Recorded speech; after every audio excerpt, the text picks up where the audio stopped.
নবীজির যখন ইন্তেকালের সময় হয়ে যায়, হযরতে মালাকুল মউত আজরাইল আলাইহিস সালাতু ওয়াস সালাম দরওয়াজার সামনে হাজির।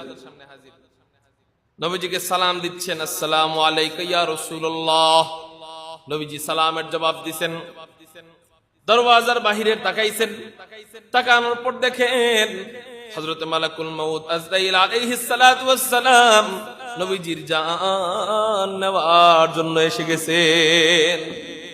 নবীজি জিজ্ঞাসা করতেছেন, আজরাইল, আমার কি চলে যাওয়ার সময় হয়েছে কিনা, আমাকে নিয়ে যাওয়ার সময় হয়ে গেছে কিনা? হযরত মালাকুল মউত আজরাইল আলাইহিস সালাতু ওয়াস সালাম বলতেছেন, হ্যাঁ ইয়া রাসূলুল্লাহ, ইয়া হাবিবাল্লাহ, আপনাকে নেওয়ার জন্য আল্লাহ পাক রব্বুল আলামিন আমাকে পাঠাইছেন। তবে আমাকে দেখে আপনাকে আল্লাহ টেনশন করতে নিষেধ করেছেন, চিন্তা করতে নিষেধ করেছেন। আল্লাহ পাক রব্বুল আলামিন এই কথা বইলা পাঠাইছেন যে আমাকে দেখা আপনি কা টেনশন করতে নিষেধ করেছেন।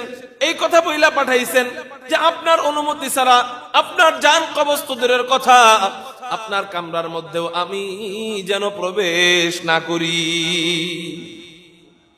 আল্লাহ পাক রব্বুল আলামিন আমাকে বলেছেন, আমার রাসূলের অনুমতি ছাড়া আমার রাসূলের কামরার মধ্যে প্রবেশ করবা না। এবার বলেন, ইয়া রাসূলুল্লাহ, ইয়া হাবিবাল্লাহ, আপনার কামরায় কি আমি প্রবেশ করতে পারি কিনা, আপনার জান কি আমি কবজ করতে পারি কিনা?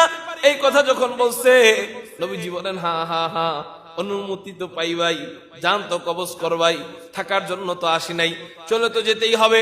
কিন্তু তার আগে জিবরাইলের সাথে আমার কিছু কথা আছে, আল্লাহর সাথে আমার এখনো কিছু বোঝাপড়া বাকি আছে।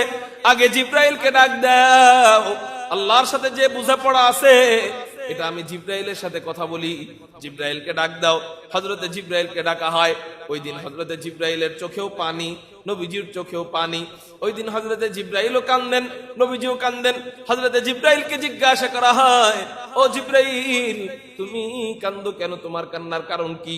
হযরতে জিবরাইল বলেন, ইয়া রাসূলুল্লাহ, ইয়া হাবিবাল্লাহ, এতদিন পর্যন্ত আদম থেকে নিয়ে আপনার পর্যন্ত সমস্ত নবীদের কাছে ওহী নিয়ে আসতাম, সেই সুবাদে আল্লাহর অনেক কাছাকাছি যাইতে পারতাম।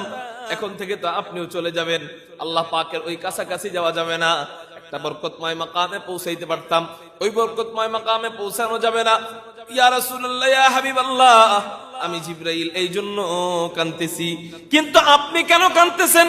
আপনার তো কোনো কান্নার কারণ থাকতে পারে না। আপনি তো আপনার প্রিয় মাহবুবের সান্নিধ্যে চলে যাবেন। আপনি তো আপনার প্রিয় মাহবুব আল্লাহ, আপনি আপনার রবের কাছে চলে যাবেন। মানুষ যখন তার প্রিয় কারো কাছে সাক্ষাৎ করতে যায় তখন কাঁদে না।